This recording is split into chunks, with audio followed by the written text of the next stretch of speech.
Molt bona tarda a tothom. Molt benvinguts tots i totes en aquest concert del cicle de Mits dels Concerts de l'Agrupació Cultural Folclòrica de Barcelona, inclòs dins d'aquest cicle de cultura popular als Ateneus, en el que hi col·labora tanta i tanta gent perquè això pugui ser possible. El primer agraïment que volem fer des de l'Agrupació Cultural Folclòrica de Barcelona, i ho entendran tots els altres afectats, és en aquest teatre i a la gent del Casino de l'Aliança al Poble Nou que ens estan ajudant tant i tant a que tot aquest cicle sigui possible. Aquí, aquests dilluns de Cobla que ens estem trobant ja amb una certa assiduïtat aquí en el Casino de l'Aliança i que nosaltres ens congratulem i estem molt feliços que així siguin. A partir d'aquí hem d'agrair perquè sense ells seria impossible que l'ICUB, que l'Institut de Cultura de Barcelona ens ajudi a dur-ho a terme, que ens ajudi també el Departament de Cultura de la Generalitat, que ens ajudi la Federació d'Ateneus, que ens ajudi moltíssima gent, la Confederació Escenista de Catalunya, etc. La xarxa de teatres d'Ateneus, com us deia, conflueixen moltíssima gent perquè tots aquests dies que hem pogut fer concerts a porta tancada, a porta mig oberta, avui a porta oberta i a més amb molta assistència de públic, siguin possibles. I ens n'alegrem moltíssim i som molt feliços que això pugui ser d'aquesta manera. Avui, a més, hem d'homenatjar amb un gran sardanista, amb un gran amic, amb una persona que, l'Antoni Anguela, com deia, un gran amic, una persona que ens va deixar prematurament. Tothom es mor prematurament, però el Toni encara va morir massa prematurament. Ell em va precedir amb la tasca, o jo vaig succeir-lo amb ell, dieu-lo com vulgueu, com a president de l'Agrupació Cultural Folclòrica de Barcelona, de la qual ell em va ser durant 10 anys president, durant el qual va fer moltíssima feina perquè va començar a fer un canvi en l'entitat que després en podrem gaudir en els propers anys tots plegats. I la veritat és que estem molt contents de que avui puguem dedicar-li aquest concert i molts més que li hauríem de dedicar perquè se'ls mereix aquest i molts d'altres, tots. Els memorials Joaquim Serra, per exemple, van començar l'any 2000 i ell ja estava, encara hi havia la presidència de l'Eduard Costa i Duran, el pare del nostre actual vicepresident, però ell ja estava a la Junta i estava treballant perquè això fos possible. I per què dic això del Joaquim Serra, del memorial? Doncs perquè la primera peça que escoltarem és una peça de Joaquim Serra, un dels seus compositors preferits, i que la idea, a més de la família, de la Maria Rosa i de tots plegats, era poder programar el Puig-Oliu, que era una obra que ell estimava especialment. Però clar, l'hem programada fa relativament poc en els concerts, ho vam parlar-ho, i van decidir programar aquesta sardana Recordant Vic, que és escrita l'any 1954. Gairebé el mateix any el Puig-Oliu ho va escriure el 1957, que és una composició de les més madures i de les més contundents del mestre Joaquim Serra i que segur que us complaurà moltíssim. Els bons amics de l'agrupació sardanista de Vic, ben afectuosament, aquesta és la dedicatòria que va posar en la partitura quan els hi va dedicar. Per això comptarem en el concert amb dues cobles molt notòries i que ens fa molta il·lusió que estiguem aquí. Després ja us ho explicaré perquè aquests concerts tenen un punt d'especial que són uns concerts una mica pedagògics i per als que no ho sapiguem després ho tindré oportunitat d'explicar-vos-ho. Us vull explicar moltes coses i he de ser molt breu, cosa que en la meva persona, els que em coneixeu, sabeu que és molt difícil, però jo ho intentaré, us juro que ho intentaré. Ara per això, prou paraules, recordant Vic amb la Cobla Mediterrània, que la tenim aquí a punt de començar, i amb el seu director avui, el director convidat, que no és l'altre que el mestre Francesc Gregori, recordant Vic de Joaquim Serra i Coromines.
Continuem amb el concert. La segona composició que escoltareu és una composició escrita per mi mateix. Se'm fa estrany haver-la de presentar, però avui no, perquè veureu que té molt de sentit tot plegat i que el Toni Anguela, d'alguna manera n'és culpable de que jo hagués arribat a escriure aquesta peça. Perquè la relació que jo vaig tenir amb el Toni, o que el Toni va tenir amb el món sardanista d'alguna manera, comença molt enllà, als anys 70, quan el meu pare el fitxa perquè s'incorpori en el grup d'informadors sardanistes de l'Agrupació Cultural Folclòrica de Barcelona, el GISC, que en deia, un grup d'informadors sardanistes de Catalunya. Allà hi havia tota una sèrie de gent que no eren professionals de la ràdio ni dels diaris, però que en aquell moment en què hi havia la resistència al postfranquisme, dieu-li com vulgueu, però que hi havia una voluntat de reviure la sardana i de reviure la copla, feia falta, perquè les emissores tenien interès per parlar de sardanes però no en tenien ni idea i necessitaven gent que en parlés i que hi entengués i que per tant escrivissin els guions dels programes de ràdio. I en aquesta tasca és com l'Antoni Anguela d'alguna manera, que ell era advocat, treballava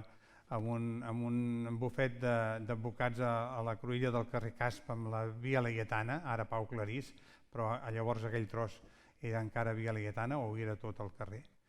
I ell treballava allà i el van fitxar d'alguna manera per fer aquests guions. Jo recordo que anava a buscar ja aquella infosardana, allò que ara en diem infosardana que reben totes les emissores del país i que si us hi fixeu a sota posa creada per Antoni Anguela i Dòteres, que és l'acord que van prendre tant la Confederació Sardanista com l'agrupació perquè el Toni quedés plasmat per sempre més en una cosa que va ser idea seva, que va desenvolupar durant tants anys i que va fer com una feina de formigueta d'aquelles que es fan i que no es noten, però que si no hi són les trobes a faltar i moltíssim. Doncs molt bé, tot plegat ell es va dedicar a això. Va tenir més fitxatges després, el company Pere Baltà, que avui està aquí, bon amic, també el va fitxar ràpidament cap a la Generalitat per fer de cap de servei de cultura popular i tradicional quan ell estava allà de responsable i molta altra gent que hi va treballar-hi. I si jo no hagués sigut per l'Antoni Anguela, jo no m'hagués incorporat l'any 1987 a Ràdio 4 a fer els guions del programa La veu de la sardana, que alguns recordareu, que feien la Maria Matilde Almendros i el Lluís Pruneda. I jo, pobret de mi, el Toni em va col·locar allà. Fes els guions tu ara. I d'allà va sortir el Festa Festa, i d'allà va sortir el Sardana TV3, i d'allà va sortir el Nídia, i del Nídia va sortir aquesta Venustes que escoltareu ara mateix, que no és altra cosa que una glosa a partir del tema de la sintonia de sortida del programa Nídia, quan en Jordi Lara em va encomanar que fes una música per acabar el programa, allò que surten els crèdits, la música dels crèdits, i jo vaig escriure una peça de 20 segons que es deia Venustes, que són unes vestals romanes. I allò va quedar allà i ja està. I després, amb els anys, ho vam celebrar en el 10è aniversari del programa Sardana i del Nídia,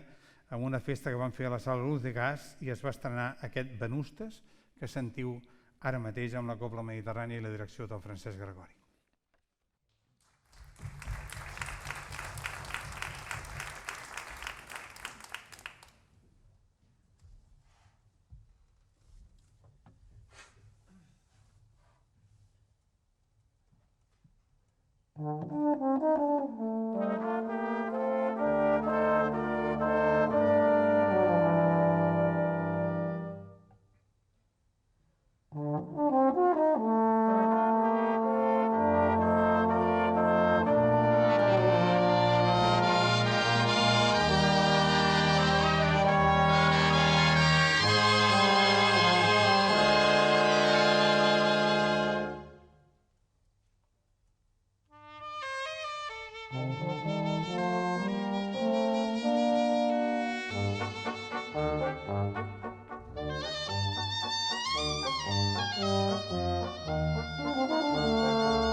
Molt bé, moltes gràcies pels aplaudiments, s'ho mereixen que ho han fet molt bé i que mira, ja està. Turó de les Tres Creus és la propera peça que interpretarem a continuació, que interpretaran ells, jo avui no interpreto res, només parlo, però és una peça d'en Jordi Vilaprinyó, del Perugia, un compositor barceloní que avui tenim aquí a la sala entre nosaltres, i un compositor, pianista, professor, un home del món un home del conservatori, perquè ara anem a fer un petit parèntesi amb el tema Antoni Anguela, si us sembla, que hi continuarà sent, perquè el seu llegat continua sempre amb nosaltres, però realment voldríem parlar una mica del Conservatori Municipal de Música de Barcelona, del Conservatori de Bruc, que es diu popularment, que és l'entitat que d'alguna manera col·labora amb nosaltres per fer aquests concerts. Després us explicaré això dels pedagògics. En Jordi Vilaprinyó és una persona del CMMC, del CMMB, vull dir, del Conservatori Municipal de Música de Barcelona i també de l'ESMUC, perquè hi ha estat més de 14 anys, em sembla, allà treballant i donant classes de piano i donant classes i fent una feina que amb ell vam quedar d'acord que si voleu saber l'historial del Jordi Vilaprinyó, trobareu al Wikipedia, ho trobareu tot, no val la pena que us expliqui ara una cosa que després al sortir tampoc ja no hi pensarem, però sí que vull que prengueu atenció amb una de les feines que ha fet el Jordi i que ha fet d'una manera absolutament excel·lent, meravellosa, que és la del pianista repertorista. Tots els que estan aquí asseguts segur que els ha acompanyat alguna vegada en Jordi Vilaprinyó, perquè tots ens hem examinat, fins i tot diu que em va acompanyar a mi una vegada, jo no me'n recordava ja, però el pianista repertorista, la persona que fa una feina brutal, perquè imagineu-vos que cada alumne de cada instrument toca una peça diferent, de diferents estils, i el pianista que l'acompanya sempre s'ha d'anar mullant, ara toquem una obra clàssica, ara toquem una obra de jazz, i ell ho toca tot i ho toca bé, que això encara és molt més difícil. I ho toca bé perquè ell, en tota la seva trajectòria, s'ho ha mirat i mirat molt i s'ho ha pres molt seriosament. També n'hi ha de dolents, de repertoristes, però no és el cas del Jordi Vilaprinyó, ja us ho asseguro jo ara. Ell ha estat durant tots aquests anys fent aquesta feina i fent-la especialment amb el món dels instruments de cultura popular, amb el món dels instruments populars, cosa que li agraïm especialment per tota la il·lusió i el carinyo que hi ha posat i que realment és brutal la feina que ha fet. Suposo que tots estareu absolutament d'acord amb mi, tots els músics i els que venen, els de després també segur que ho estarien. Perquè en el moment que s'examina una persona, que té un jurat allà davant, un tribunal, està sol? No. Té a més el pianista repertorista que l'acompanya i que l'ajuda, que això és molt important. Bé, d'ell no dir gran cosa més que això, que aquesta sardana que escoltareu és una insistència d'un altre assistent avui aquí en el Teatre del Casino Aliança al Poblenou, que és el mestre Jordi León, molt gran amic d'en Jordi Vilaprinyó, i que ell li va insistir molt i molt que havia de fer aquesta sardana que sentirem ara mateix, una sardana més convencional. D'en Jordi Vilaprinyó ja vam sentir una peça, aquella Fent equilibris del 2014 en el Memorial Joaquim Serra, però aquesta sardana és una sardana de caire més popular, que ell ha tingut a bé, li ha vallit de fer, i que el títol fa referència, m'explicava ell, que des d'on ell viu, allà a la vora del Parc Güell, veu aquest turonet, aquest turó de les Tres Creus, que forma part del paisatge d'aquest Parc Güell meravellós que tenim a Barcelona. Per tant, segur que això l'ha inspirat a escriure aquesta música. Turó de les Tres Creus estrena avui de Jordi Vilaprinyó.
Felicitats, Jordi, i gràcies per oferir-nos aquesta estrena aquí en els concerts dels Amics dels Concerts.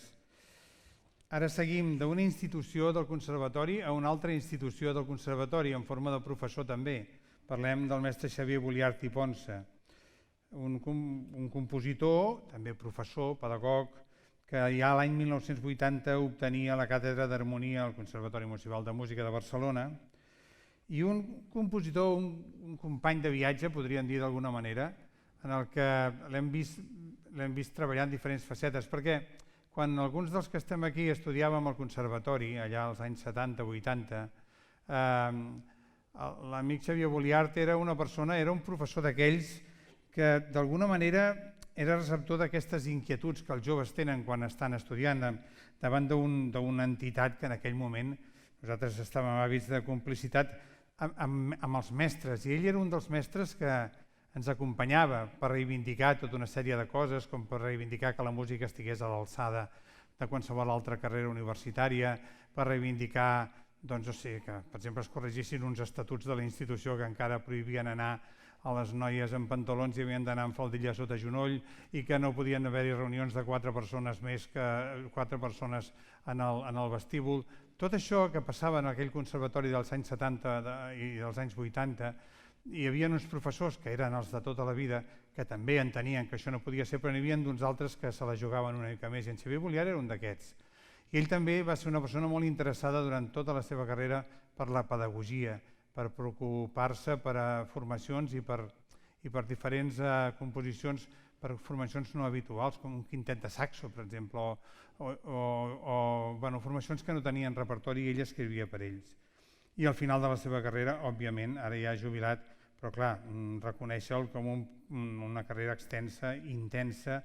Jo diria que la paraula més exacta per la seva carrera musical és apassionada, una persona apassionada de la música. D'ell escoltarem una sardana que es diu La Font de Canaletes, que va escriure l'any 1975, juntament amb 2 peces més,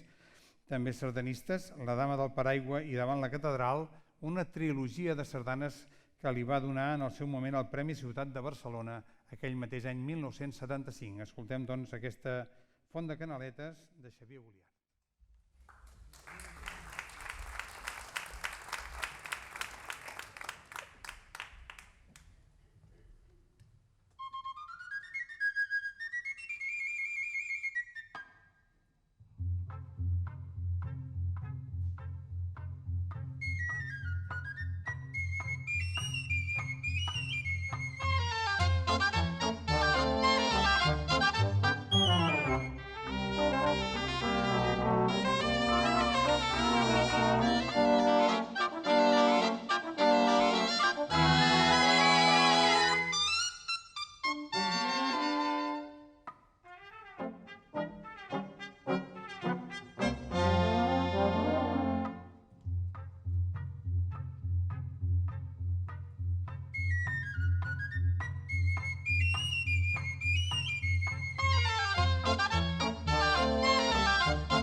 Sí, ara tindrem un momentet de pausa perquè les normes del Covid ens exigeixen, doncs, per exemple, això, que cada músic tingui la seva cadira i que no la comparteixi amb ningú altre. Per tant, tots han vingut, no l'han vingut amb la cadira de casa, que la gent del casino ens ha donat cadires per tots, vull dir que no patiu. Però que sí que és veritat que hem de seguir aquestes normes i ara s'hi han incorporant ja a l'escenari els companys de la Cobla del Conservatori Municipal de Música de Barcelona. Jo el que sí que us volia dir, abans de res també m'agradaria agrair la presència d'avui. Jo per mi trobo que hi ha moltes autoritats i me n'alegro molt, però és perquè tots ells, gairebé tots, eren companys de feina del Toni, de l'Antoni Anguela, i això és una cosa que complau que el recordin i que vulguin estar avui aquí. A banda que també tenim presència, per exemple, de l'ICUP, del Cap de Cultura Popular de l'ICUP, del Francesc Fabregat, de l'Institut de Cultura de Barcelona, que també el coneixia, havia treballat amb ell. Els seus companys allà a la Direcció General de Cultura Popular de la Generalitat, començant pel mateix Pere Baltà, que ja he esmentat abans, o, per exemple, exdirectors generals com en Ramon Fontdevila, a qui li agraïm també especialment que estigui aquí, o el subdirector general actual, que és el Toni Herrera, que també d'alguna manera ens ha justificat, ens ha dit de la impossibilitat que pogués assistir l'actual directora general avui aquí, la Maria Àngels Blasco. Tots plegats són gent que van treballar amb ell, que l'estimaven. N'hi ha més, perdoneu les absències, que em deixi persones, però penso que bé, ells serveixen d'exemple per tots els altres que vau poder treballar amb ells. Alguns tampoc no poden estar aquí perquè encara són a Brussel·les. Vull dir que segur que estarien aquí també, segur que sí. Ara continuem. Jo us volia explicar això i us volia explicar una altra cosa. Us volia explicar que aquesta cobla que veieu aquí és una cobla d'alumnes del Conservatori Municipal de Música de Barcelona. Amb en Jordi Figueroa al front, que és el director d'aquests alumnes i l'ànima una mica d'aquesta idea també, juntament amb la gent de l'agrupació, vam idear fa uns anys que podia formar part del programa pedagògic del Conservatori, dels instruments de cobla del Conservatori, que els alumnes poguessin tenir algunes classes amb algun director convidat i que el treball que fessin el poguessin venir a explicar, a difondre, a exposar amb un concert dels Amics dels Concerts. I que fos un concert de 2 cobles en el qual ells tinguessin l'oportunitat també de tocar al costat de músics professionals i poder fer el que faran a la segona part, peces de 2 cobles, i tenir així una experiència especialment pedagògica. Jo, la veritat és que des del moment que es va plantejar vaig trobar una idea absolutament meravellosa i ja portem bastants anys fent-la, jo diria que gairebé ens acostem als 10 anys d'aquesta història, d'aquest matrimoni feliç entre l'Agrupació Cultural Folclòrica de Barcelona i el Conservatori Municipal de Música de la ciutat de Barcelona, i esperem que pugui durar molt i molt temps més perquè realment és molt interessant. Jo penso que ells en treuen profit i avui no és que estiguin a classe, avui estan actuant, estan tenint una experiència en públic i aquesta és una cosa que és imprescindible per un músic. Si no hi és el públic i no hi són els aplaudiments, no té molt sentit que la música surti. Dit això, ja podem anar-hi, em sembla que esteu més o menys a punt. Esteu a les fosques, però us donaran llum de seguida i esteu més o menys a punt per començar. I la sardana que interpretarem, o que interpretaran ells ara de seguida, és una sardana del mestre Josep Serra. També l'oportunitat que ells puguin conèixer els clàssics, els nostres clàssics. La va escriure l'any 1929. Es diu T'estimo. L'Antoni Anguela estimava moltíssim a la gent. Per això té tants amics i per això tants heu vingut avui aquí. Però també, òbviament, estimava la seva família, a la Maria Rosa, que era secretària de l'agrupació, un d'aquells matrimonis que es formaven dins de les associacions i que ella, la Maria Rosa i Mamí, era secretària de l'agrupació i estaven al grup de sardanes, al grup de muntanya, es van conèixer mitjans dels 70, es van casar el 1982 a Sant Pere de Montcada i després van sortir el Roger i la Maria Alba, que avui també han vingut aquí els seus fills. Amb ells, especialment, els hi hauria haver dit moltíssimes vegades, si no amb la música de Josep Serra, de viva veu, aquest T'estimo que ara sentim amb les notes escrites per Josep Serra i Bonal.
Bé, i la segona interpretació que ens faran en solitari la Cobla del Conservatori Municipal de Música de Barcelona és una composició d'un altre clàssic, un clàssic gairebé contemporani, perquè molts, gairebé tots el vam conèixer, però que ja en broma ja fa molts anys que ens va deixar. En tot cas, enguany es commemora el centenari del naixement del Fèlix Martínez i Comín, aquest gran compositor no solament de sardanes, sinó també de moltes obres per a cobla, d'obres amb incorporació d'altres instruments, d'obres per a dues cobles. Bé, el simfonisme de Fèlix Martínez i Comín està més que demostrat amb tantes i tantes composicions de les que gaudim sovint, vaja, vull dir sense pal·liatius, perquè realment són molt interpretades per les cobles. Roses de tardor és una peça escrita el 1978 que va obtenir el primer premi Joaquim Serra, quan encara no existia el memorial Joaquim Serra. Era els premis Joaquim Serra, el concurs Joaquim Serra, el que se celebrava també organitzat per l'agrupació, i ell va guanyar aquell any, el 1978, el primer premi amb aquesta sardana Roses de tardor, que va dedicar a les arrels, deia, del sardanisme de l'Orfeó de Sants en la colla del mateix nom, Roses de tardor. El Fèlix, a més, era molt amic de l'Antoni Anguela, molt amic, igual que ho eren també, com veureu ara d'aquí un moment, en Josep Maria Bernat, perquè, com he dit abans, l'Antoni Anguela tenia molts i molts amics i per tant estic segur que té molt de sentit que avui s'interpreti una sardana del Fèlix. Particularment penso que és una de les millors que va escriure, aquestes Roses de tardor que sentim ara amb la cobla del Conservatori Municipal de Música de Barcelona, sota la direcció del mestre Francesc Gregori.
I ara tornarem a tenir mudances, ja ho veureu. Ara tornarem a entrar i treure cadires i col·locar-se tots tal qual perquè hi hagin les dues cobles en escena. També hi ha una feina de recol·locació de micròfons perquè tot això que estem fent s'està enregistrant tant amb càmeres com amb so, perquè a partir del proper dimecres ho pugueu veure, es transmetrà a partir de 7:15 del vespre per al canal YouTube de l'Agrupació Cultural Folclòrica Barcelona, que hi podeu accedir des de la seva web, acfbarcelona.cat, o també des del canal YouTube de Cultura de l'Ajuntament de Barcelona, que també allà s'emetrà a partir de dimecres al vespre. Perquè el que volem és que aquesta història que ens ha fet fer el Covid, aquesta història d'haver d'enregistrar uns concerts o d'haver-los de fer a porta tancada, doncs bé, el de la porta tancada ens ho saltarem i serà que sigui com és avui, amb tanta gent i amb gent tan... perquè els aplaudiments fan molta falta en els artistes, com podreu comprendre.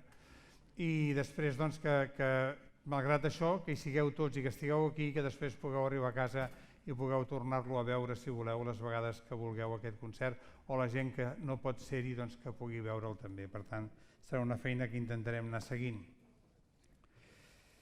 Parlem de la peça que sentirem a continuació, però ja us dic ara doncs, això, que necessitem una mica de temps per poder col·locar totes les peces en el seu lloc,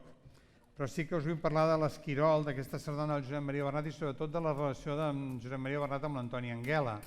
perquè eren molt amics també, com amb el Fèlix, i jo recordo molt especialment unes vetllades que després del concert de Nadal, quan fèiem aquells concerts amb l'agrupació a la Sala Peques, que després va ser la Filmoteca, que ha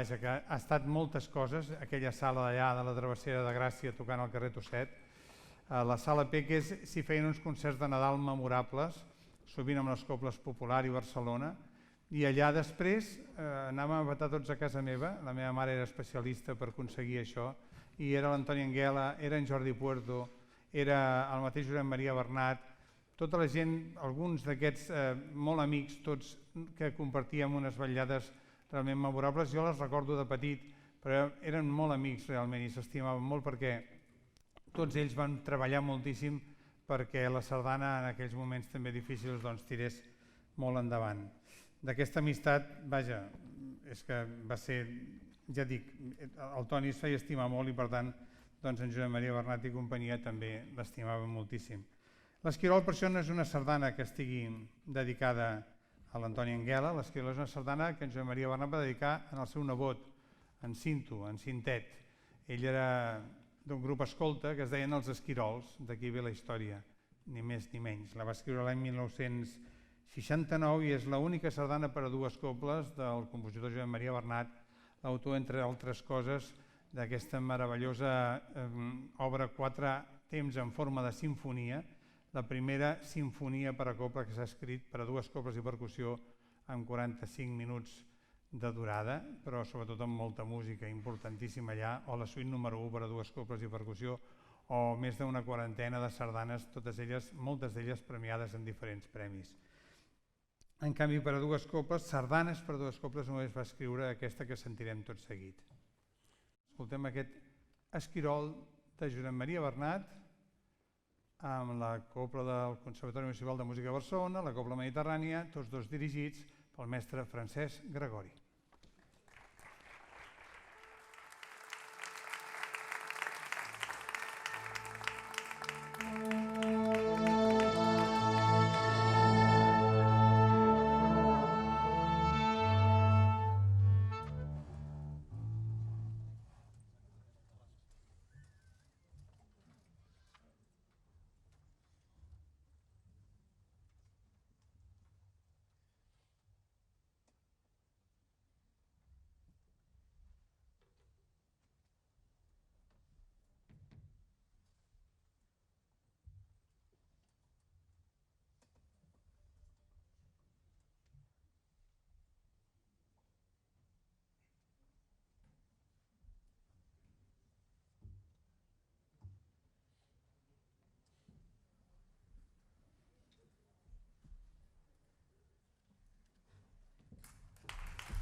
Bé, seguim ara ja, anem arribant al final del concert per escoltar ara una peça magistral del mestre Joaquim Serra i Coromines, altra vegada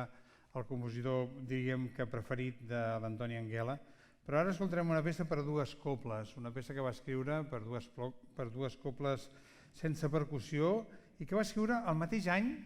que el seu pare, Josep Serra i Bonal, escrivia aquell testimo que hem sentit abans, recorden? Aquell testimo del 1929. Doncs mentre el pare escrivia allò, el fill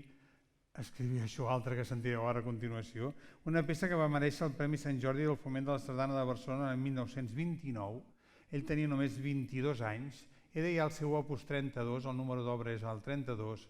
i és una peça que particularment penso que té un dels passatges més genials de la història de la música per a cobla. Cap a la part final de la peça escoltareu una petita fuga interpretada per als instruments de la canya que manté una bona estona només amb la canya sola, després entra majestuós tot el metall i que realment és una de les peces emblemàtiques de la producció de Joaquim Serra. És una peça realment molt interessant i molt bonica que estic segur que us complaurà moltíssim. La Fira, aquest esbós simfònic de l'any 1929 de Joaquim Serra i Coromines.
I arribem ara ja sí al final d'aquest concert d'avui, un concert que acabarem amb una sardana molt popular, una sardana que va guanyar la sardana de l'any en l'edició del 1982 i que és del mestre Ricard Viladasau. Jo, malgrat tot això, voldria parlar d'una persona, d'un músic, que no està al programa, que no està enlloc, però que l'any que ve serà l'any Joan Tomàs i Parés, un barceloní que va néixer el 1896 i que va morir el 1967, músic, folclorista i sosdirector de l'Orfeó Català, autor d'una nombrosa producció coral i de notables harmonitzacions de cançons tradicionals catalanes. Va portar una tasca molt important en el món del cant coral amb l'obra del Cançoner Popular de Catalunya i va ser un gran col·laborador de Joan Amades amb el costumari. En Joan Tomàs era una persona d'aquelles que estaven sempre en un segon terme. Tots coneixem l'obra de Joan Amades, però el músic era el Joan Tomàs, era el que estava allà al costat, al peu del canó. És clar que tots hem conegut també d'alguna manera tota l'obra del món sardanista que d'alguna manera ha estat gràcies al treball de molts, però allà al costat d'aquest treball hi havia un senyor com l'Antoni Anguela que va fer una de les feines més brutals, aquesta infosardana, aquest butlletí informatiu que ha anat repartint i que va repartir i que continua repartint-se encara ell, encara ara vull dir, des d'aquells anys 70. És impressionant, és una feina també d'anar recollint una miqueta com feia el Joan Tomàs, recollint tota la informació, ordenar-la i enviar-la a tothom perquè tothom se'n pugui fer difusió. Era una feina de formigueta, una feina molt important per això, per al desenvolupament de la nostra cultura popular en general i així va ser premiat també com a cap de serveis en el Departament de Cultura. Per què us he parlat de Joan Tomàs i Parés? Doncs bé, és una espècie de lligam una mica, si voleu, infantil o digueu-li com vulgueu, però en definitiva és una manera d'explicar que aquesta sardana que sentirem ara, que es diu l'Antoni i la Montserrat, no és que ens haguem equivocat i haguéssim hagut de programar una que es digués l'Antoni i la Maria Rosa, en honor de l'Antoni Anguela. No, no està dedicada pas a l'Antoni Anguela. Aquesta sardana està dedicada pel mestre Ricard Viladasau al seu metge. I aquest metge no era altre que l'Antoni Tomàs i la seva esposa Montserrat Roc. L'Antoni Tomàs era el fill d'aquest Joan Tomàs, que serà homenatjat l'any que ve en aquest país com a any Tomàs, si tot va bé, per tota la seva tasca feta al llarg de tants i tants anys al voltant de la cançó popular i de la música catalana. I curiosament, el seu pare, el seu fill volem dir, era el metge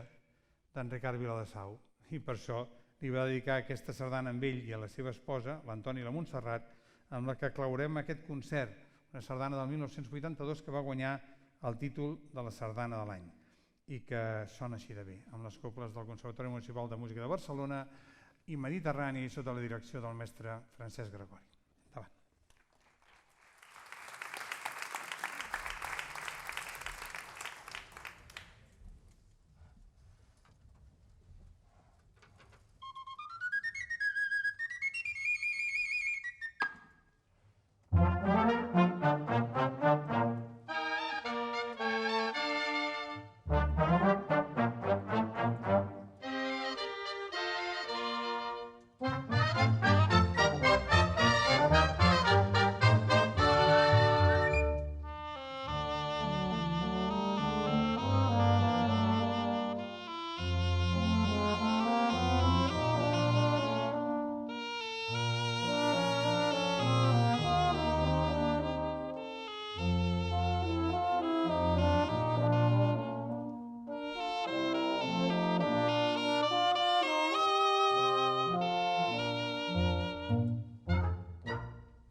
Em sembla que encara sentirem una mica més de música, no?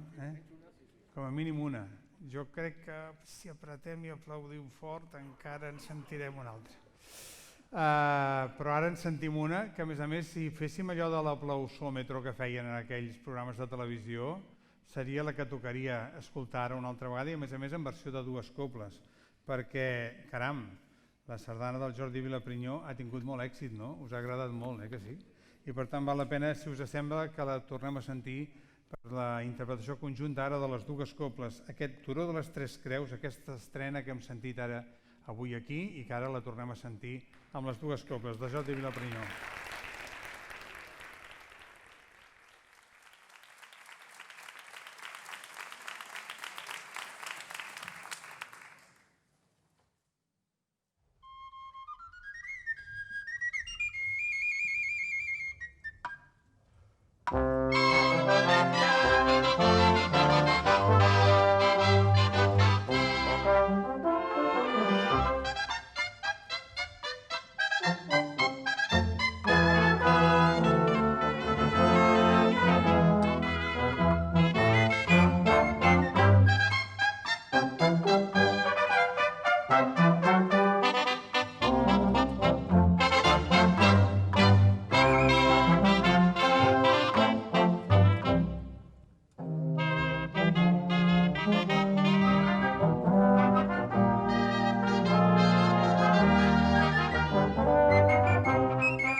Moltes gràcies per la vostra assistència, pels vostres aplaudiments. Ara al sortir trobareu unes urnes.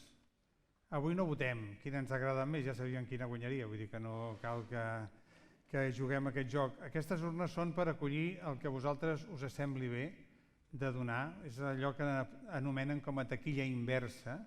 i és la manera de que vosaltres pugueu venir aquí amb un concert gratuït i que al sortir, si us ha agradat, ens pugueu portar alguna cosa perquè tot això es pugui anar pagant i es pugui anar mantenint i puguem fer cada vegada més concerts i més retransmissions. Per tant, sapigueu que ara al sortir trobareu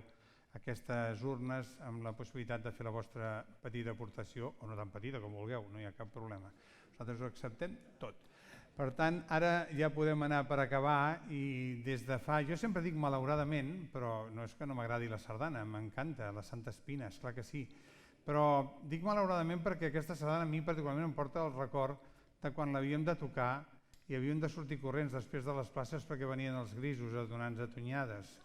I és una llàstima que haguem de tornar-la a interpretar per reivindicar només, que no la puguem interpretar en un concert només per sentir-la. La realitat és que, tal com va decidir la Confederació Sardanista de Catalunya i totes les entitats sardanistes ens hi han volgut adherir, ens agrada interpretar al final dels concerts la Santa Espina perquè pensem que mentre hi hagin presos polítics i mentre hi hagin exiliats polítics i represaliats polítics en aquest país pel seu pensament, per la seva manera de pensar, per les seves idees, no pararem de dir una cosa tan fàcil i tan clara com diu la Santa Espina. Som i serem gent catalana tant si es vol com si no es vol. Gràcies i bona nit.